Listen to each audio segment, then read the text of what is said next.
It crosses my mind that my making of these recordings, the actual making, is also remarkably like a person that's simply talking to themselves. After all, I don't literally have you physically, so to speak, in front of me and chatting away to you, do I? I'm even imagining your presence, and I'm talking to you accordingly. Well, isn't that the equivalent of what we see as the problem of the aged who end up chatting to themselves? Oh, he's talking to himself.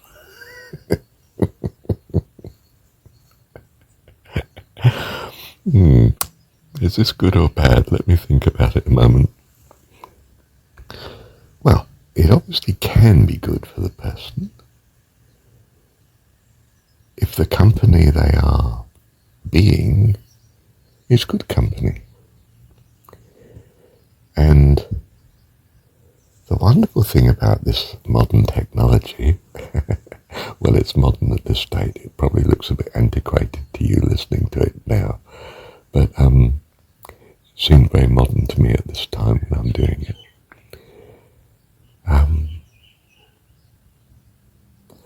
This technology allows you to be blessed, not just me, in the blessing. And of course, I feel I'm doing it to bless you. And I am. But I'm also knowing it's an even greater blessing to me. Partly, of course, in truth, because even if it were as much blessing to you in your time, am I discounting that to my present? Well, I am, not because I don't value the same things across time, in any given time, but because there's a certain uncertainty attached to whether you will exist and be privy to, listen to and hear what I am dictating. I don't know, do I? Because I'm in a universe of uncertainty, as indeed you are. And so I can't be sure that you will be in existence or actually going to listen to me. And more importantly, actually be blessed by it. But it's the best option to choose, in case you are. And I've blessed you. And that gives me tremendous pleasure now, in my time, to reflect on this, to think of this.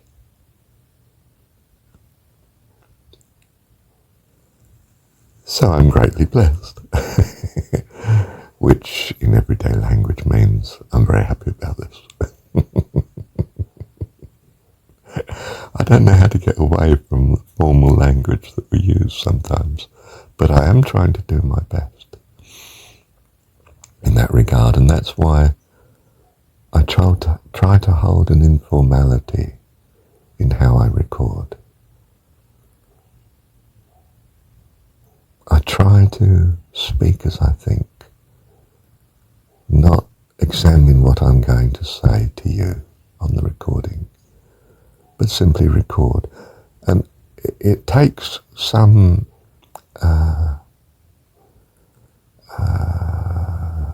courage to do this. Less courage in that I'm discounting the probability of you actually listening to it.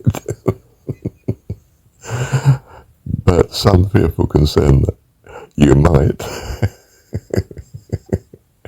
and it not be right. And I want it to be right because I want it to be a blessing, of course. But I feel it's the formality of our religion that has killed the Spirit of God. Don't want you to misunderstand what I've said by that statement. I mean, being formal somehow loses all the love and kindness. That would be disastrous. I don't want that. It's funny, when I said that, disastrous, I suddenly had the thought of my friend who was my landlady, and her husband and 10 children. And I thought how nice it would be to experience their company again. And chatting to her, listening to her. I have to listen to her rather than chat. When I chat, my view conflicts with her religion too much. So I try to listen more and say less to her because I don't want to lose her. She's a lovely friend. Her husband, it's a bit easier. I can talk to him and he'll abide my thoughts without feeling it's an attack on his understanding, his spiritual life. But she is much more defensive, and perhaps she needs to be. She's had to guard 10 children, hasn't she? And make sure he does.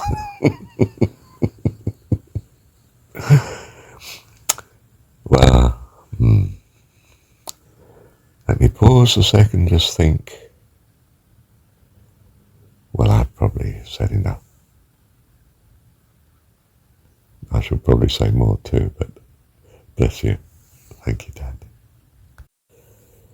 Yes, you see, when all's said and done, we're here to love each other. To be the love of God.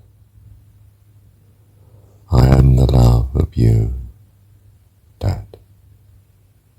I am the love of my dad.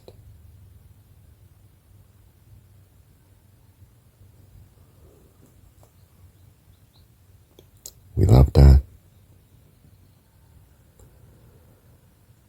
We bring the love of Dad to those we're talking to. We are His glory.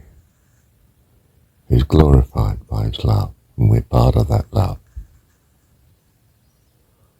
Love to Him, love from Him. All the love. All the love that is because of Him. All that is because of Him. And we take the understanding that all is because of His love.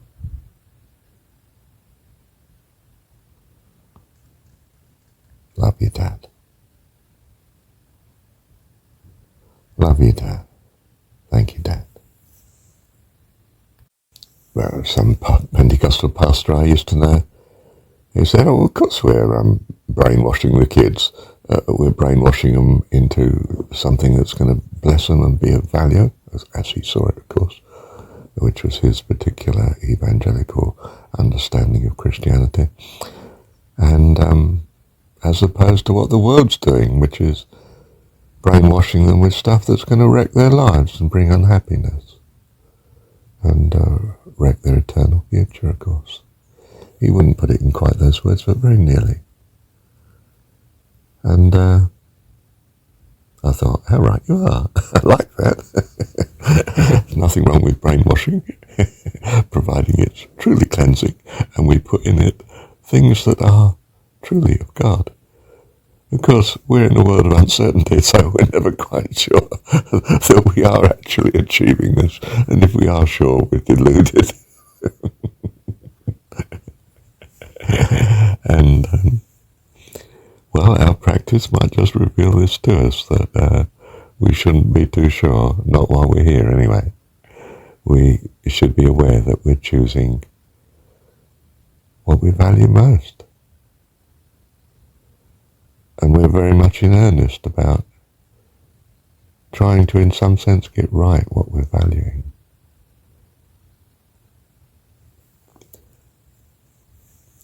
And the Hebrew understanding is that, or was,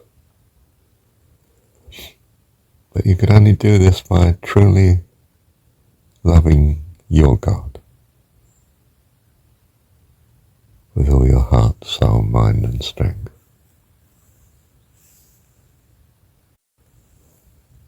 And love your neighbour as yourself. do that. If you're not sure how to have a state of mind in which you can do that, but would like to,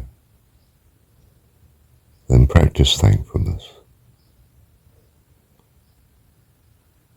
as much as you can, day in and day out.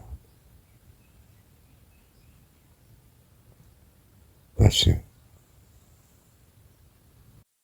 Thank you, Dan. Let me attempt to approach this dilemma here.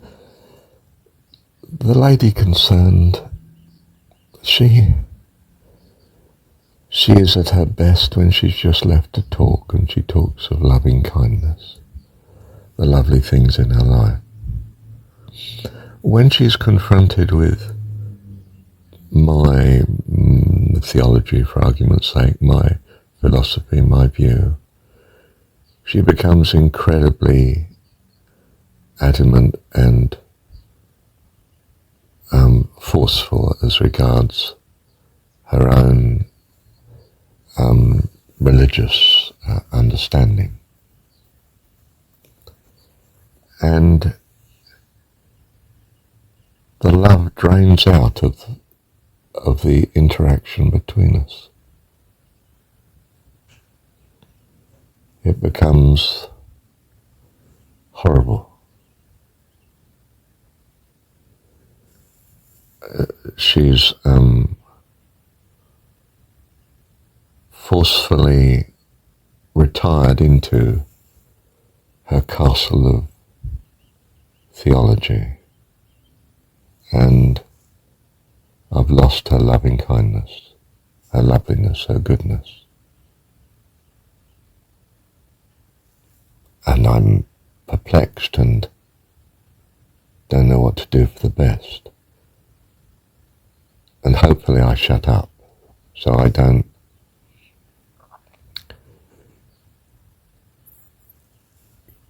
keep her confined within this fortress against evil as she sees it, but prison of inability to reach and love others, myself included.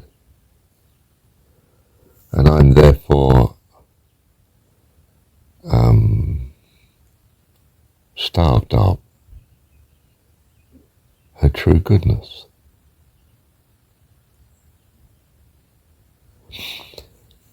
So I try to send a messenger to her, a message, a signal that I value her greatly. I realize she's retired from me, and I am suffering from the lack of her angelic company. And I am so unhappy to lose her in this way. And I know this is true because I've got tears in my eyes even now, recounting it to you. And I hope that this message will touch her heart, and that these religious walls come crashing down.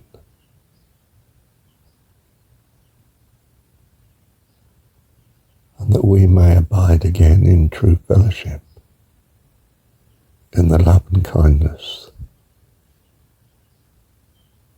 of God. And I daren't specify which God, in case those walls reassemble and are rebuilt.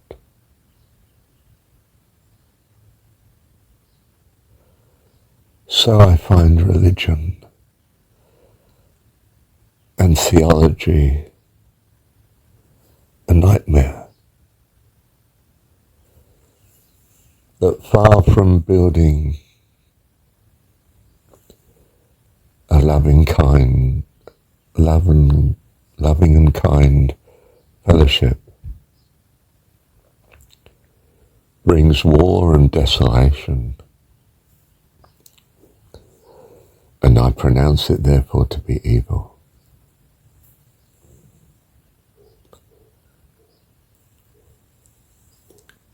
And should have nothing to do with it.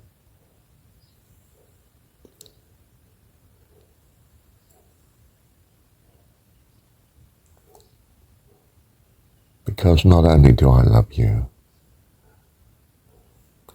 but that I believe with all my heart that you too wish to love me. And all of us. That this is our true value and desire and being.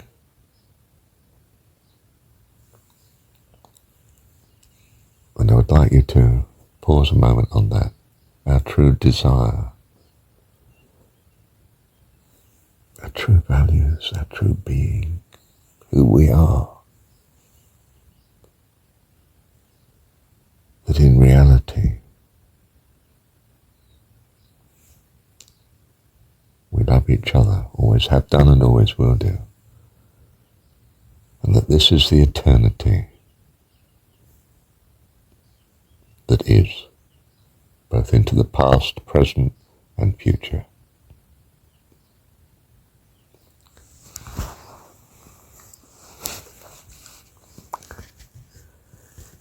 And anything that supports this, I value.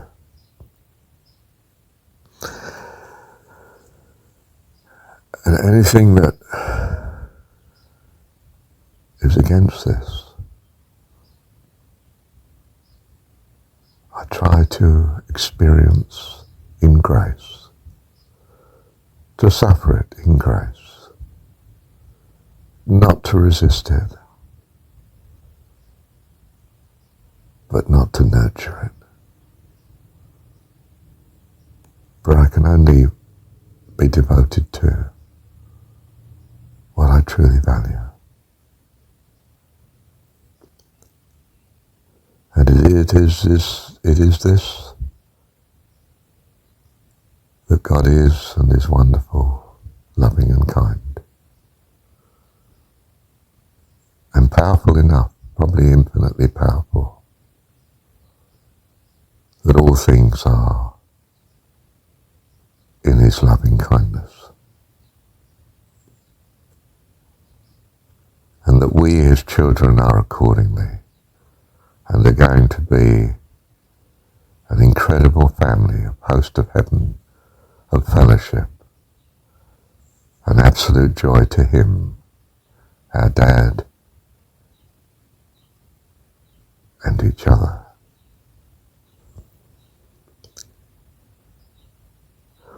I can't avoid this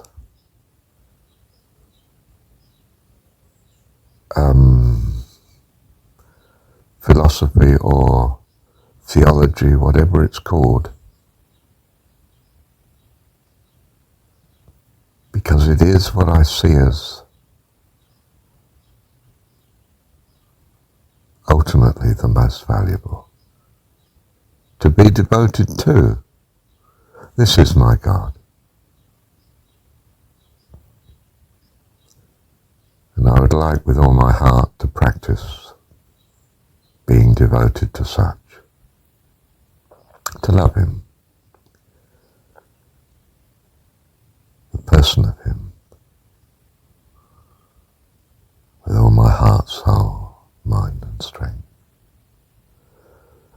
And to love you as I love myself, namely to want you to be in this, what I see as divine state, eternally. That we may all be so blessed together in the eternal. Bless you. Thank you, Dad.